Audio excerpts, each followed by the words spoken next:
Progression for me is life. Progression for me is one of the most important parts of the game. So progression is really important for us in Assassin's Creed 2. You live the life of someone. That was the main idea, you know, when we say, let's have a character for over 30 years. We really want the player to feel the same emotion that the character has throughout his quest to avenge his family. Father! Grab the boy!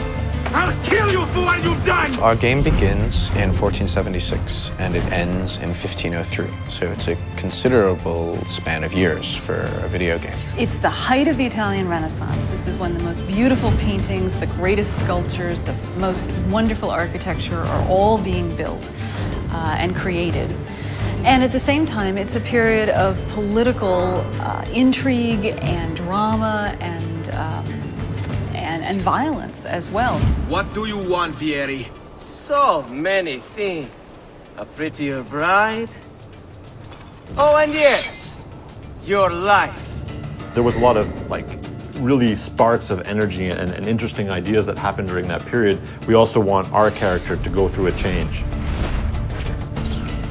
I think the mission structure is completely compatible to the time span that we want to cover, in the sense that it allows us to have some flexibility and really focus on the most poignant events that happen in history and in Ezio's life throughout his progression.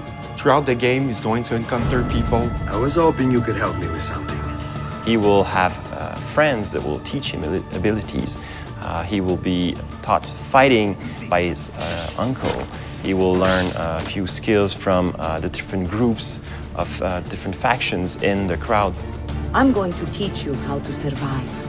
He'll also learn by himself a few tricks.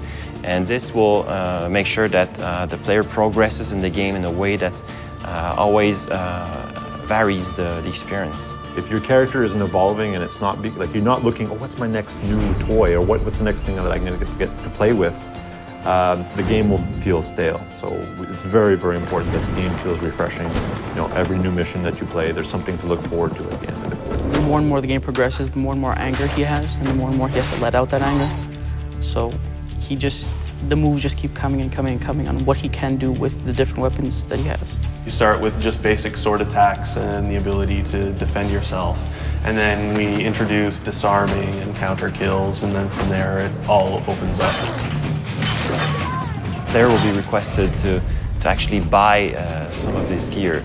For example, we have the armors, which will give him more health points, hit points in general. He starts with various sets of armor, the first one being just leather armor, and then it moves throughout more metal armor, provides him more protection.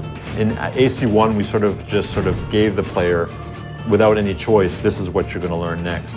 Whereas in AC2, the player has much more choice. Since such a large part of Ezio's story is him, you know, answering the question, who am I and what am I doing here and what's my purpose?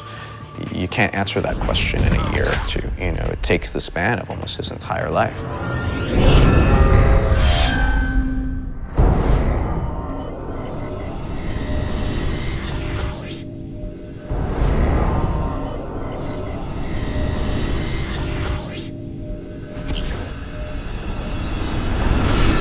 Somewhere on a rooftop, there's a hero in a hood. Fear him not, lest you who have sinned, for his cause is good.